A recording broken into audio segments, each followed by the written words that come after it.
bring in the front, just so that you can see.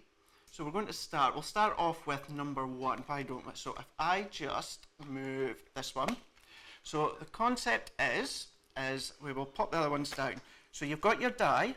So there's number 1. So I'm going to peel that off if we can. So that's your die. There's number 1. But you actually get your stencil as well. So if we find maybe something a bit dark to show that against, if I prop that up, so we now have a stencil. So if I now bring in this, which will give you the idea of what you can die cut and what you can create. So if I can get that into view just there. So there we go. So we've got number 1, so that die cuts. So that's exactly the same for number 1 all the way across in our Centura Peril. Now you can see from the stencil, you get your larger layer. Then if we go into the middle, you've got your middle layer. And then if we go to this side, no, wrong side, there we go.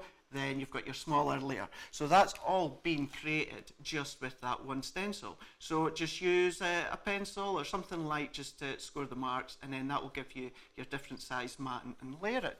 So if I just move that out the side, so I just want to, you get your numbers 1 to 0, so you've got 9, up to 9, and then you've also got your 0 as well.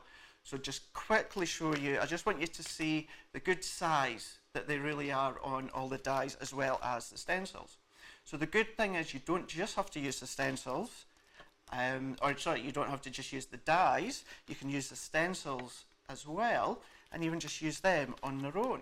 So if I just finish showing you these ones, so we get to number 9, and then if we get to 0, and then that is our 1 to 0. So as you can imagine, you can be creating 85, you can be creating 100, 101, whatever you like. So if I bring these ones in, that gives you sort of the idea. So if I prop these to the side, so there we go. So we've got 1 and we've got 18. So both of these, there's the 8.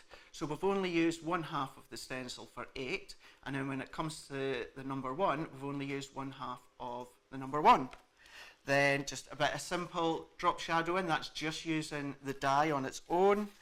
Again, just using the die, that's just creating a half-shaped card. Then we've got a wee shaker card, and if we've got this one as well, again it's a shaker card, but if I just move these ones to the side, what about, look at this is just the lid of a box that's been made.